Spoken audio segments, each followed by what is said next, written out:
One question I get asked all the time is how to pack, especially when I'm able to pack nearly a week's worth of items. A lot of times that is a week's worth of items for a dance event, which means extra stuff in a suitcase that's this big. I actually don't know the measurements, so don't ask me, but it's teeny tiny, and it can get even smaller for budget airlines because the wheels come off. Um, just a side note on that. So I get asked that question a lot of times. How do you pack for in this case just say a week in something that's just so tiny, so compact, so small. And there's a lot of things I've learned over the years about how to do that. But a lot of it just comes down to my number one thing, which is only take what you need. Be realistic. Take the time and plan out what you need for the trip that you have. One of my favorite, or I guess most memorable stories with this particular suitcase is I went to a dance event that is Thursday through Sunday. It actually ends early Monday, and I generally fly out on a Tuesday and leave on a Monday. So for argument's sake, let's say that's a week worth of stuff. And that's only a week worth of stuff for, let's say, days. What the reality is for a dance event, a lot of times there's clothes you need during the day versus at night because you want to change, you're sweaty, you're gross. There's costumes, all that stuff.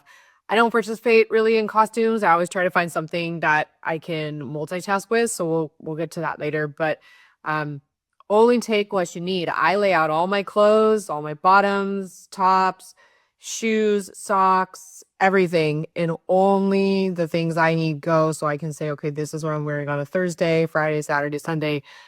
This is what I'm wearing for my travel days, which in this case would be like the Tuesday and the Monday. You're probably thinking I left out Wednesday. A lot of times when I do this, I take a red eye for this particular flight. So Tuesday and Wednesday kind of turn into one travel day for me. So that's number one. Only the things you need. That's what goes into the suitcase.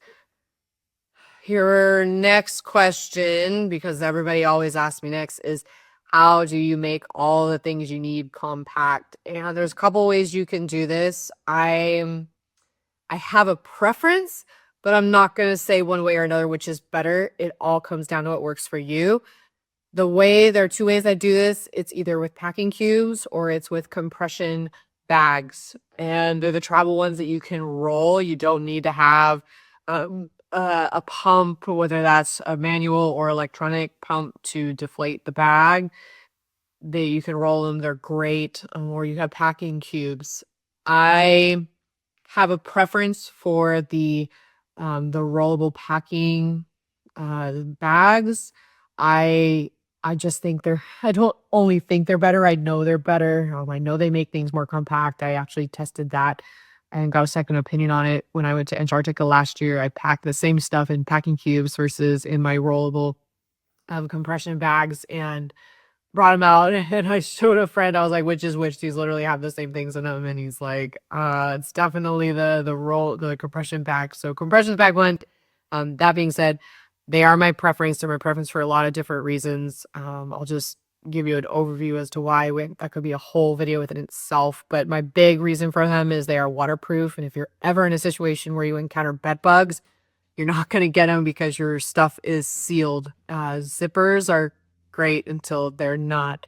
Water gets through them, bugs get through them. So I very much prefer the compression bags. But all that to be said, back to packing. So it really depends on what works. With this particular suitcase, one of my big cubes will fit in one side of the suitcase with a little bit of room on the side that I can put some shoes and things in. So a lot of times with this particular bag, I do travel with packing cubes, but if I'm going in more like what I would call like a standard regular size carry-on suitcase, I'll go with my compression bags. So that's number two. So the first thing was only what you need. The second thing, how to make things smaller, either packing cubes or compression bags. The other thing that I was gonna talk about, things that are multi-use. I don't want this to sound gross, but there's always going to be somebody who thinks it is. I have no problem re-wearing items, especially when it comes to bottoms like jeans or slacks, or depending on the leggings and what I'm doing. If I get sweaty and gross, then 100%, those are things that are going to be washed. But items like jeans or slacks, you can wear those multiple times. So a lot of times you only need the one pair for the entire week. And yes, I know there's always the outlier to that, but for me, I usually just pack like a pair of jeans, a couple pairs of leggings, and then maybe like one nice pair of pants. Not necessarily like your slacks you'd see in like a boardroom, but say like a more athleisure, kind of comfortable, versatile, stretchy yoga um slack, something that I can either dress up, dress down, but it's comfortable. If I'm going to be on a plane all day, I can wear it, or if I'm going to be dancing, I can wear them. So that um things that are multi-purpose. It's same thing with accessories. It's really easy to throw an accessory on, and now you have a whole different look. A lot of that gets into like a capsule wardrobe, which I'm still learning how to do. I'm not the best at it. I wear a lot of black just to make it easier, but uh, these are multi-purpose, definitely cut down on what goes in the bag. Another thing, especially when I'm going to a dance event and I know I have to bring a lot of shoes, is the perfect example of never wasting any space in your bag. Use every nook, cranny, crevice that is available to you. So, like my shoes when they go in here, my things like socks, underwear, any of my small items, they get stuffed in my shoes. It's multi-purpose. Not only am I utilizing the space, but it keeps my shoes from getting squished. Um, I know a lot of people will tell you it's best practice to wear your shoes on the plane. Well, that's great until you have to bring dance shoes. Dance shoes aren't appropriate for a plane. They're just not. At least not suede bottom ones. I mean, if people want to wear like their Fuegos or something that's got more like a rubber sole, by all means, you do you. I still personally would not. But all this to be said, you use every nook and cranny and space that you have. It kind of depends on the items that go in there. I know even when I pack like if I'm going to a formal event and I'm packing a nice clutch bag, that clutch gets stuffed with clothes, whether that's light t-shirts or again, underwear, socks, anything that's small, and it helps keep that bag from being squished, but it's just also utilizing the space. So that's another huge thing. Um, I remember there was one time I was repacking this bag and it was a dance event, and my roommate, it just like blew her mind that I was stuffing my shoes with my small items, and she'd never thought of it. And I hope she learned and she uses it, but I actually don't know. I never followed up. So that's another thing with packing. I've picked up some packing tricks over the years as well. Things like liquids, when you don't need the whole bottle of liquid, you can either buy a container, there you can find them on Amazon or Target, Walmart, your local drugstore. But something that's very versatile to use are contact lens cases. You can buy like a box of them, even at Walmart. I think that's the most recent place I bought them, and I use them for everything. I use them for liquids when I don't need the whole bottle for the weekend. I use them if I need to bring, say, like fake eyelashes. Instead of bringing the whole box of eyelashes, I just bring the amount that I need and they go into contact lens cases, and it cuts down on things that take up space, and it just makes it easier. It keeps things organized. You can use them for all sorts of things.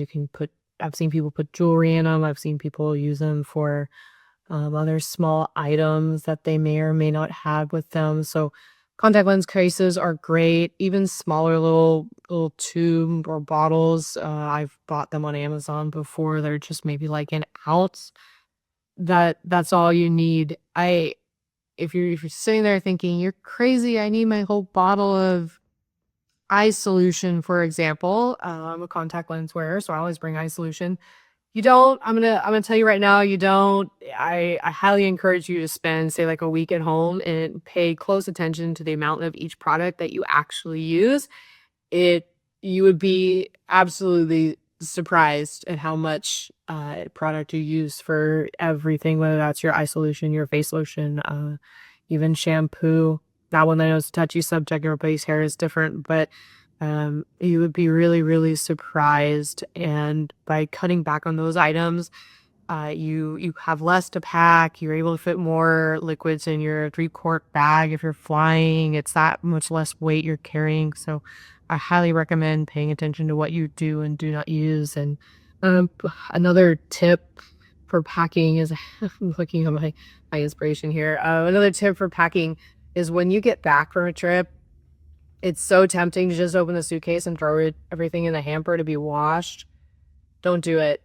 Take stock of what you did and didn't use and keep track of it, because next time you'll have the reminder that, "Oh, yeah, that's right, I brought this, but I didn't use it, and here's why." So and sometimes stuff like that happens where you bring, like, an umbrella and it ends up not raining. I've had that go both ways where I was so thankful I brought one and needed it, and then brought one and didn't need it. So stuff like that, maybe, little take it with a little grain of salt of whether or not you should or shouldn't use it. But I'm always proud when I come back and I look through what I did take, what I did use and didn't use, and it ends up only being like, oh yeah, I brought an extra shirt or I brought a couple extra pairs of underwear and or socks or whatever it happens to be. So definitely do that. And maybe the last thing that comes to mind, so I don't ramble about packing because that's very easy for me to do. Um, the last thing, it's old advice, but it's still valuable, great advice. Wear your most bulky items onto the plane with you. I believe it or not, if I'm going somewhere and I need to bring jeans, especially if I'm going to a cold location and I'm bringing my fleece lined jeans, I wear those onto the plane. They're like a size too big, so I can layer under them, which makes them very comfortable. I've flown, I think the longest flight was maybe like a 14-hour flight in them, and I was perfectly comfortable. So before you think, "Oh my god, I refuse to wear jeans on a long haul flight," you would be surprised. Just wear the right pair of jeans. So wear your bulky items on with that's your jeans, your tennis shoes, your sweatshirts, your coats, like your puffy coat, which isn't really a bulky item because it can get very, very compact. But um, sometimes you also wanna just wear your puppy because it has deep interior pockets that are great for those extra items that maybe didn't quite fit when you played Tetris packing your bag. So, old but good advice, and at that, I will stop rambling. I could ramble all day long about packing, and maybe someday I'll do a packing video. I've been asked to do it, but I've never really felt like I have something to contribute to it because I just do it. It's second nature to me now. So maybe I should record myself and learn from me by watching me. Mm, that's weird. On that bombshell, as always, I'm super excited to have you here. I'm looking forward to continuing to grow this little corner of the internet, and I'll catch you on the next one. Bye.